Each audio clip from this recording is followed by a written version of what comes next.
अत्यंत आपल्या जुन्नर तालुक्याच्या दृष्टिकोनातून सुवर्णाचा दिवस करत आहे. कारण आज महाराष्ट्र विकास आघाडी सरकारने तब्बल ह्या आदिवासी विभागाच्या मुलांना वरदान ठरले. एक मुलींचं वसतिगृह 9 कोटी रुपयाचं 150 मुलींच्या क्षमतेचं आज त्याचा अधिकृतरित्या आपला मी इथे केसी पाटील साहेब आणि प्राजक्त तत्पुरे साहेबांचं प्रतिनिधी म्हणून त्याचं भूमिपूजन झालं असं जाहीर करतो. आज इथं आदिवासी विभागातले काही प्रश्न आहेत, अनेक नेत्यांनी इथं मांडले आणि मला खरं आवडतं इथं सांगायचं आहे की खरं या तालुक्याचं नेतृत्व करत असताना आपल्या तालुक्यात कोणाला जास्तीत मदत केली पाहिजे. जो गोर गरीब गरजू वंचित व्यक्ती असेल किंवा समाज घटक असेल त्यांच्या प्रति खरं तर राज्यकर्त्या नेत्यांनी मदत केली गेली पाहिजे. आणि ती मदतीची भावना वल्लभशेठ बेनके साहेब बाळासाहेब ठाकरे होती आणि तशाच प्रकारची माझी राहणार आहे. कारण मी माझ्या 1.5 वर्षाच्या आमदारकीच्या कालावधीमध्ये सगळ्यात जास्तचा आणि अधिकचा पैसा कुठं आणला असेल तर तो आदिवासी विभागामध्ये तिकडे अंकुशेठ आंबेडकर पिंपळ आहे मोहित तर इकडे मग कुकडेंडर असेल मिनर असेल इथं पण इथं बघितलं नाही मी की जिल्हा परिषद सदस्य शिवसेनेचा आहे त्याला श्रेय मिळेल किंवा हेच काही गोष्टी मिळेल. तर विशेषतः आदिवासी समाजाच्या सामान्य घटकाला त्याचा न्याय मिळाला पाहिजे या अर्थाने आपण केलं. आपण पाहिलं असं की निसर्ग चक्रीवादळामध्ये पुणे जिल्ह्यामध्ये सगळ्यात अधिकचा निधी नुकसानीचा कुठं आला तर तो जुन्नर तालुक्यामध्ये आला तब्बल 28 कोटी रुपये. आपण प्रत्येक नागरिकाला मदत करण्याची उमेद केली.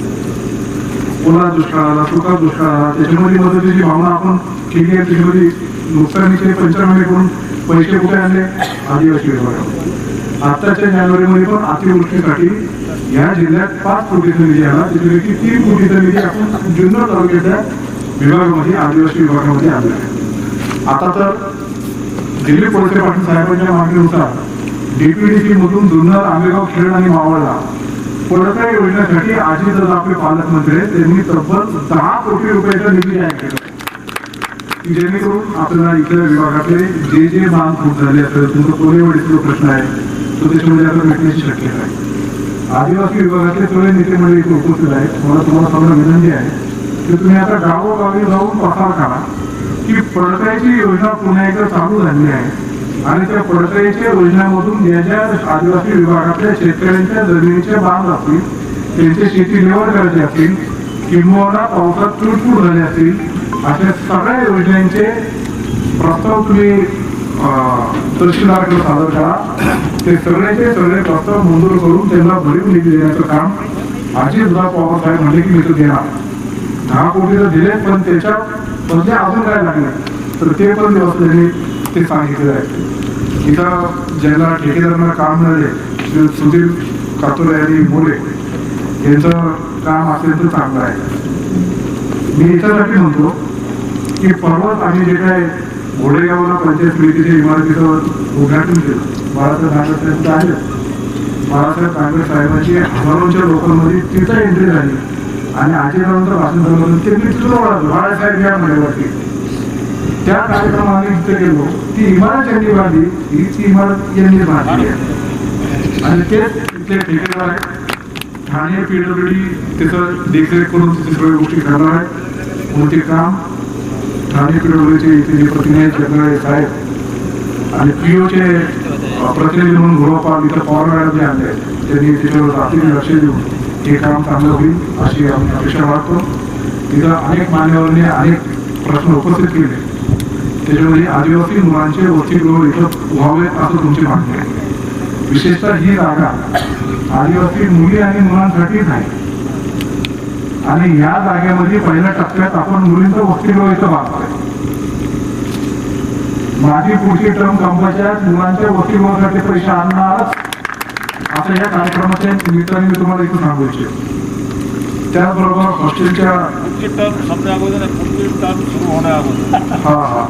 ही टर्म संपण्याच्या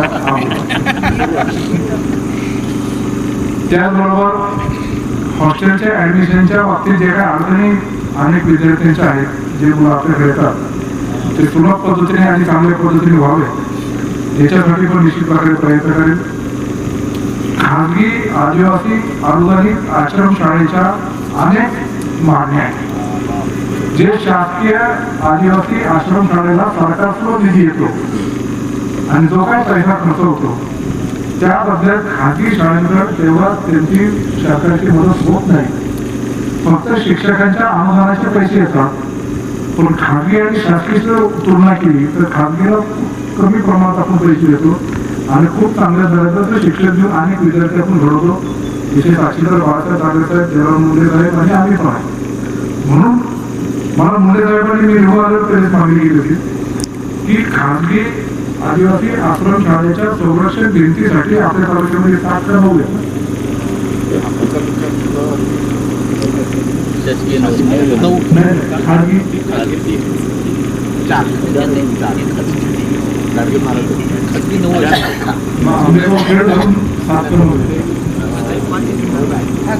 जुन्नरमध्ये 5 आणि टोटल जुन्नरमध्ये 9 कर्माने 9 आहे. 9 तर केलं. त्या 9 आश्रमशाळेसाठी निदान 25-25 लाख रुपये तरी त्याच्या संरक्षण भिंतीसाठी द्यावे असलेली दादांकडे जेव्हा मागणी केली ते करू असे निश्चित म्हणले होते. पण ते कोविडच्या काळात जरा महाग पडलं. पण विशेषतः सगळ्या खाजगी आश्रमशाळेच्या संरक्षण भिंतीसाठी ती मागणी परत आपण लावतो आणि ह्या सरकारच्या माध्यमातून या 3 तालुक्याच्या आदिवासी विभागासाठी मिळतील असं निश्चित प्रकारे आपण प्रयत्न करू. त्यासाठी मुंडे साहेब आपण सगळेजण आजी वगैरे जाऊन येऊ आणि त्यांच्याकडे गेलं त्याचबरोबर आदिवासी विभागाचा अनुशेष भरावा आणि ते भरत्या कराव्या असे माझे तरुण बांधवांनी इथं सांगितलं आहे. त्यासाठी पण आपण प्रयत्न करू. खोटे आदिवासी जे कोर्टाने ठरवले त्याचा मागच्या सरकारने एक्सटेन्शन दिलं. ते एक्सटेन्शन रद्द करून खोटे आदिवासी कोर्टाच्या ऑर्डर प्रमाणे ते बाहेर काढावे जे इथं साहेबांनी मागणी केली आहे. ते तुम्ही ह्याच्या 2-3 मागण्या केल्या आहेत. त्याचबरोबर 2018च्या शासन निर्णयाची भरतीबंदी कुठल्या भरतीबंदी की मला लक्षात नाही पण ठीक आहे. आपण हे सगळ्याचे तुमचं निवेदन ना मी आता बुधवारी गेल्यावर केसी पाटील साहेबांना भेटतो त्यासाठी एक वेळ घेतली आणि स्वतंत्र बैठक आपण 15 दिवसामध्ये दिवाळीची एक तर आधी त्याच्यानंतर अशा प्रकारचा लावून नारायण जेरवा साहेब आहे आणि केसी पाटील साहेब आहे हे संयुक्त वेळ घेऊन आपण त्यांना निश्चित प्रकारे भेटून त्याच्या तुम्ही 2-3 मागणी केल्या मागण्या आहेत पण ज्या मला महत्वाच्या वाटतं ते मी तुम्हाला आहे. त्याचबरोबर TRTI संस्था आता 100 विद्यार्थ्यांना स्कॉलरशिपचं अनुदान देत आहे. त्याची मर्यादा 500 पर्यंत करावी ही अत्यंत रास्त मागणी आहे. आणि निश्चित प्रकारे त्यांच्याशी आपण चर्चा करू. त्या TRTIच्या माध्यमातून पण 500 विद्यार्थ्यांची मुदत किंवा त्याची वाढ होईल याच्यासाठी आपण प्रयत्न करू. त्याचबरोबर वसतिगृहाचा प्रवेश प्रक्रिया व स्वयं योजनेची प्रवेश प्रक्रिया सुरू करावी यासाठी याचा निर्णय महाविकास आघाडी सरकार नक्कीच घेईल आणि ती मागणी या बुधवारी गेल्यानंतर ती केल्यानंतर पुढच्या कॅबिनेटमध्ये निर्णय घेऊन ही प्रक्रिया सुरळीत होण्यासाठी आपण ते प्रयत्नशील राहू. कारण आदिवासी विभागाचे माझे तरुण बांधव शिकल्यानंतर त्याच्या समस्या काय काय आहेत त्यांना पुढे तुम्ही किती कष्ट घेताय याची कल्पना मला निश्चित प्रकारे आहे आणि तुम्ही सर्व बांधव अत्यंत विश्वास आहे. तुम्ही माझ्या पाठीमागे उभे आहे आणि नवीन सुशिक्षित तरुण आपल्या तालुक्याचं नेतृत्व करत असताना तो आमच्या मंडळाला न्याय देईल ही जी तुमची भावना आहे ती भावना रास्त केल्याशिवाय ते राहणार नाही एवढं ह्या नेत्याने सांगतो. मला आवर्जून तुम्हाला सांगायचं आपल्याला अनेक आव्हानांना समोर जायचं. आदिवासी विभागामध्ये अनेक संघटना आहेत. काही संघटना जाणून बुजून आदिवासी वर्सेस ऑल अशा प्रकारचे चित्र रंगवण्याचं काही प्रमाणात ते काम करतात. असं होता काम आहे. विशेषतः आदिवासी समाजाला मदत करत असताना आपण मी सातत्याने सगळीकडे सांगतो काही लोक तुम्हाला वनवासी मानतात अजून नाही मानतात तुम्ही वनवासी नाही हे मला माहिती. आधीपासून वास्तव्य असणारे खरे धरतीचे मालक कोण आहेत तर ते आदिवासी समाज आहे. आणि म्हणून या आदिवासी समाजाची जपणूक करणे या आदिवासी समाजाने जो निसर्गात राहतो माणूस मृत्युमुखी पावल्यानंतर त्याला ते निसर्गावासी मानतो. निसर्गात राहणारा निसर्गाची जपणूक करणारा निसर्गाचं किती संकट आलं तर त्याच्याशी जवळून तो पुढे चालणारा हा माझ्या तालुक्यातच नाही तर महाराष्ट्रातला आदिवासी विभागाचा माझा तरुण आहे. किती भूस्खलन झालं, संकट आली, काही गोष्टी झाल्या आणि त्या आदिवासी विभागातल्या तरुणाला चिलेवाडे गेलो. तिथल्या लोकांना सांगितलं की तुम्हाला आम्ही स्थलांतरित करतो. तो जर आमच्या इथे डोंगरदऱ्याच्या सांगितलं राहतो, तिचा स्थलांतरित करा, तिला सपाटीवर घेऊन आला. कारण आज जगभर संदेश चालू आहे की जर आता अत्यंत ते ग्लोबल वॉर्मिंगमुळे, जगाच्या तापमानामुळे अत्यंत निसर्गाच्या प्रकोपाला सामोरं जातो. आपण बघितले 2 चक्रीवादळ आले, सांगली कोल्हापूरला पूर आला, औरंगाबादला पूर आला. आता जगातलं जे काय महाराष्ट्र आहे, जे महाराष्ट्र म्हणजे आर्थिक राष्ट्र जे सत्तेवर अमेरिका आहे, ते पण सगळीकडे सांगतात की UN मध्ये आम्ही हेड करताना की सगळीकडे निसर्गाची जपणूक करणे, झाडे लावणे या सगळ्या गोष्टी पुढे आहेत. पण हेच तर आपल्या आदिवासी विभागातले लोक आपल्याला किती वर्षापासून ते आपल्याला शिकवत आले आहे. म्हणून या आदिवासी विभागातल्या तरुणांची जपणूक करणे, त्यांना सुशिक्षित करणे, त्यांना मुख्य प्रवाहात आणणे आणि मुख्य प्रवाहात आल्यानंतर माझ्या बाजूला पण जाण्याचा अधिकार आहे, या भावनेतून मी तुमच्या पाठीशी भक्कमपणे उभा आहे. या सरकारच्या घरी 25 आमदार आदिवासी समाजाचे आहेत. त्या 25 आमदारांचा जो ग्रुप झाला आणि तो जेव्हा मला समजला तेव्हा मी केसी पाटील साहेब, नरहरी झिरोळ साहेब आणि माझे जे मित्र आहेत घोटाळा असतील, झिरोळ साहेब आहेत, त्यांना सगळ्यांना सांगितलं आणि मी पण आदिवासी समाजाचा आमदार आहे, मला पण त्या ग्रुपमध्ये आहे. तर 25 पैकी 26 आमदार आले आता आणि 26वा आमदार मी आपली बैठकी आहे. म्हणून त्या प्रत्येक मिटिंग असेल, बैठक असेल, त्यांना माझं आपसुकाचे आमंत्रण येतं आणि त्या बैठकीमधून आपल्या तालुक्याला आधीच आपण काय करू शकतो त्या अनुषंगाने मी निश्चित प्रकारे काम करतोय. आज इथं आदिवासी विभागाचं मुलींचं वसतिगृह उभं राहते, याचा आनंद मला वनश्री गेटके साहेबांना, आमच्या सर्व सहकार्यांना खूप मोठ्या प्रमाणामध्ये आहे. आणि इथून पुढच्या कालावधीमध्ये त्या मुलींनी शिक्षण घ्यावं, चांगले मोठे व्हावे, हीच आमची सगळ्यांची अपेक्षा आहे. भविष्यातलं मुलांचं हॉस्टेल पण उभं राहिल्याशिवाय राहणार नाही आणि अजूनही प्रॅक्टिकल अजूनही शिक्षणामध्ये किंवा पुढं तुमचं शिक्षण घेतल्यानंतर पुढं तुम्हाला जे येतात त्या मला जवळ माहीत असल्यामुळं ते निश्चितच महाविकास आघाडी सरकारच्या माध्यमातून सोडवल्याशिवाय राहणार नाही. पुन्हा एकदा आजच्या या हॉस्टेलचं भूमिपूजन झालं असं जाहीर करतो.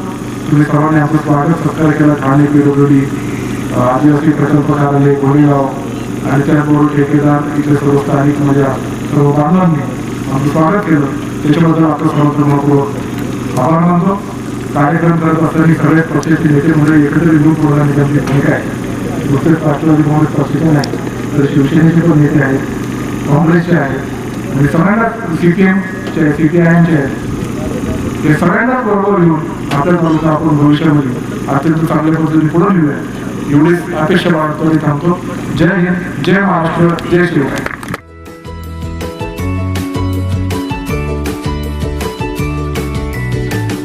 बातम्या शेतीच्या, बातम्या मातीच्या, बातम्या अन्यायाच्या, गुन्हेगारीच्या,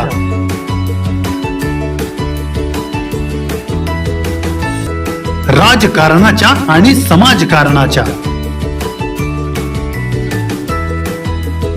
शोषणाविरुद्ध बुलंद आवाज, जनसामान्यांच्या हुंकाराची गाज, सत्कार्याला प्रोत्साहन,